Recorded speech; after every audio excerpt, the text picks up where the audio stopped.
Welcome everyone, this is Prince Sanjeev. पिछले lecture video में हम लोग देखे थे ट्रांसफॉर्मेशन ऑफ रूट्स। इस लेक्चर वीडियो में कंटिन्यू करेंगे ट्रांसफॉर्मेशन ऑफ इक्वेशन। हेडिंग डालिएगा transformation of equation.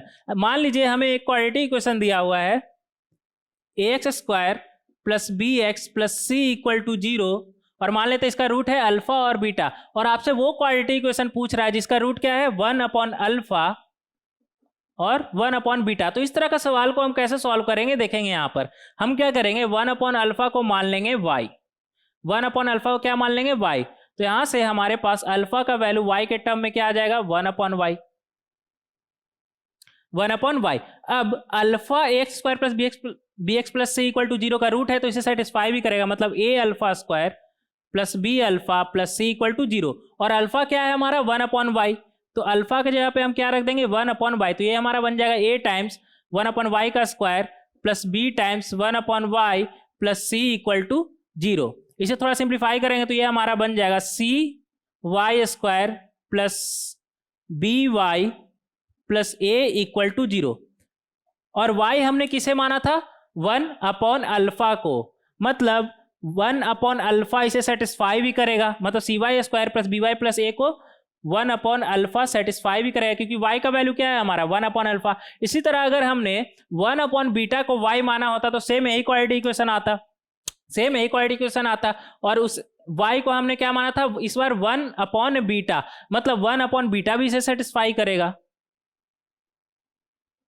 1 upon beta भी इसे सेटिस्फाई करेगा। और हमें वही क्वाड्रेटिक इक्वेशन चाहिए था जिसको 1 अपॉन अल्फा और 1 अपॉन बीटा सेटिस्फाई करे, मतलब 1 अपॉन अल्फा और 1 अपॉन बीटा उसका रूट हो। तो ये वही क्वाड्रेटिक इक्वेशन है जिसका रूट क्या है 1 अपॉन अल्फा 1 अपॉन बीटा। तो इस तरह से हम वो क्वाड्रेटिक इक्वेशन फाइंड कर सकते हैं जिसका रूट क्या है 1 अपॉन अल्फा 1 अपॉन बीटा। तो रिक्वायर्ड क्वाड्रेटिक इक्वेशन हमारा आ चुका है, क्या होगा C Y square plus B Y plus A. तो इस तरह से हम फाइंड कर सकते हैं।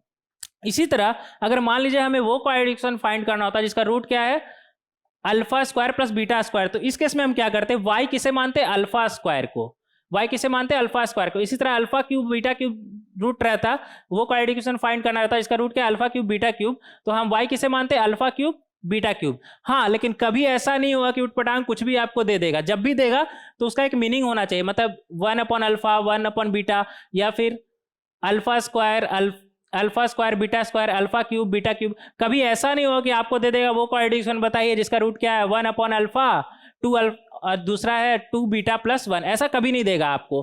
फिर इस तरीके से वो सॉल्व नहीं हो पाएगा, जो सॉल्वेबल होगा वही आपको देगा। और वो किस तरह का होगा 1 upon alpha 1 upon beta alpha square beta square alpha cube beta cube, जो एक जैसा देखने में लगे, alpha upon alpha plus 1 beta upon beta plus 1, इस तरह का रहेगा जिसे आप इजिली सॉल्व कर सके। तो इस तरह का सवाल को हम इस तरह से सॉल्व कर सकते हैं।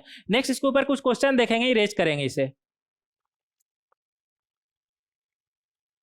जैसे इस क्वेश्चन को देखिएगा, इस क्वेश्चन में क्या बोल रहा है, if alpha and beta are the roots of x square plus B x plus C equal to 0, then find the quadratic equation whose roots are -2 upon alpha -2 upon beta. Part 1 -2 upon alpha -2 upon beta. तो इसे हम क्या करेंगे -2 upon alpha को मान लेंगे y, -2 upon alpha को अगर हम y मानते हैं तो यहां से अल्फा का वैल्यू क्या आ जाएगा -2 अपॉन y, और अल्फा इस क्वाड्रेटिक इक्वेशन का रूट है तो इसे सेटिस्फाई भी करेगा, तो इसे सेटिस्फाई करा देंगे, मतलब x के जगह पर क्या रख देंगे अल्फा, और अल्फा खुद ही क्या आ गया हमारा -2 अपॉन y, तो -2 अपॉन y यहाँ पर पुट कर देंगे, वहां से हमारा एक क्वाड्रेटिक बन के आएगा। और ये क्वाड्रेटिक इक्वेशन -2 अपॉन अल्फा को सेटिस्फाई भी करेगा, तो ये वही क्वाड्रेटिक इक्वेशन है जिसका रूट क्या है -2 अपॉन अल्फा। इसी तरह अगर हमने -2 अपॉन बीटा को y माना होता तो सेम क्वाड्रेटिक इक्वेशन आता और इसे -2 अपॉन बीटा भी सेटिस्फाई करता, मतलब ये वही क्वाड्रेटिक इक्वेशन है जिसका रूट क्या है -2 अपॉन अल्फा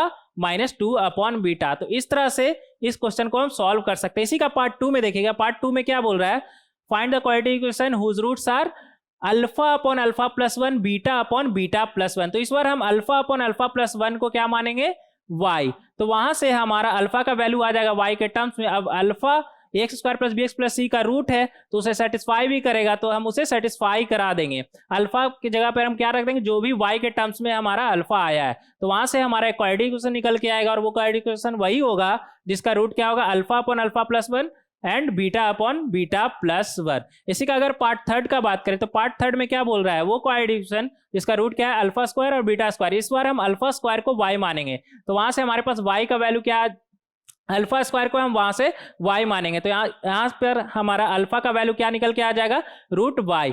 और अल्फा स्क्वायर इक्वेशन का रूट है तो इसे सेटिस्फाई भी करेगा, उसे सेटिस्फाई करा देंगे, वहां से हमारा y में एक, उसे सॉल्व करेंगे तो y में एक क्वाड्रेटिक बन जाएगा। और ये वही क्वाड्रेटिक इक्वेशन है जिसका रूट क्या है, अल्फा स्क्वायर और बीटा स्क्वायर। तो इस तरह से इस सवाल को आप सॉल्व कर सकते हैं। नेक्स्ट क्वेश्चन देखेंगे, जैसे इस क्वेश्चन को देखिएगा, इस क्वेश्चन में क्या बोल रहा है, if alpha beta and gamma are the roots of x square plus B x plus C x plus D equal to 0 then find the quadratic equation whose roots are 1 upon alpha beta, then find the cubic equation whose roots are 1 upon alpha beta, 1 upon beta gamma, 1 upon gamma alpha। तो इस तरह अभी तक तो हम quadratic को solve कर रहे थे, लेकिन क्यूबिक में भी आएगा तो सेम वही करेंगे, लेकिन यहाँ पर एक मीनिंग निकलना चाहिए। जैसे यहाँ पर मीनिंग निकल रहा है 1 upon alpha beta, 1 upon beta gamma, 1 upon gamma alpha, लेकिन इसे सबसे पहले थोड़ा सिंप्लीफाई कर लेंगे। यहाँ पर 1 अपॉन अल्फा बीटा को क्या मान लेंगे, y, लेकिन 1 अपॉन अल्फा बीटा है, यहां पर हम क्या करेंगे, ऊपर नीचे दोनों मल्टीप्लाई कर देंगे गामा से, तो थोड़ा सिंप्लीफाई हो जाएगा तो अच्छा रहेगा। तो यहां पर अगर हम गामा से मल्टीप्लाई कर देंगे ऊपर भी और नीचे भी, तो नीचे क्या बन जाएगा, अल्फा बीटा गामा। अब नीचे अल्फा बीटा गामा बन गया, मतलब product of root, product of root क्या होगा हमारा, माइनस डी बाई ए, तो यहां पर रख देंगे तो माइनस डी बाई ए, और ऊपर गामा से मल्टीप्लाई किए थे, नीचे भी गामा से मल्टीप्लाई किए, तो ऊपर का गामा अभी भी है, तो ये क्या बन जाएगा, नीचे में क्या आ जाएगा, डी, और ऊपर चला जाएगा ए, मतलब minus A gamma by D. तो यहां से गामा का वैल्यू क्या निकल के आ जाएगा, माइनस डी वाई अपॉन ए। तो इसी तरह हमारे पास गामा का वैल्यू आ चुका है, और गामा इस क्यूबिक का रूट है तो इसे सेटिस्फाई भी करेगा।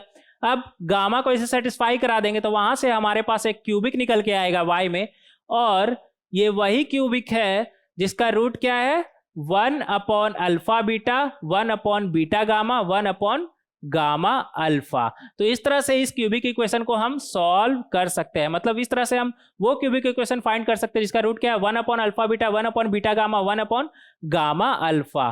तो इस तरह से क्यूबिक के लिए भी हम सॉल्व कर सकते हैं। बस हमें ध्यान रखना है कि ये जो भी हमसे पूछ रहा हो इक्वेशन, उसमें कुछ उल्टा सीधा ना आ जाए, मतलब ऐसा कभी नहीं हो जाए कि वो क्यूबिक इक्वेशन बताए जिसका रूट क्या है 1 अपॉन अल्फा बीटा और दूसरा रूट है अल्फा बीटा गामा, ऐसा नहीं, कुछ भी देगा तो इस तरह का सेम नेचर का देगा। जैसे यहाँ पर है 1 upon alpha beta, 1 upon beta gamma, 1 upon gamma alpha, तो यहाँ पर हम क्लियरली देख सकते हैं कि अगर ऊपर नीचे दोनों हम गामा से मल्टीप्लाई कर दें तो सब एक जैसा फिर दिखने लगेगा। क्या बन जाएगा, माइनस ए गामा टाइम्स माइनस ए गामा अपॉन डी। उसी तरह दूसरा क्या बन जाएगा, माइनस ए गामा ए बीटा अपॉन डी। तीसरा क्या बन जाएगा, माइनस ए अल्फा अपॉन डी। तो इस तरह से इस सवाल को हम सॉल्व कर सकते हैं। नेक्स्ट लेक्चर वीडियो में डिस्कस करेंगे इसके ऊपर कुछ क्वेश्चन। मिलते हैं नेक्स्ट लेक्चर वीडियो में। Thank you.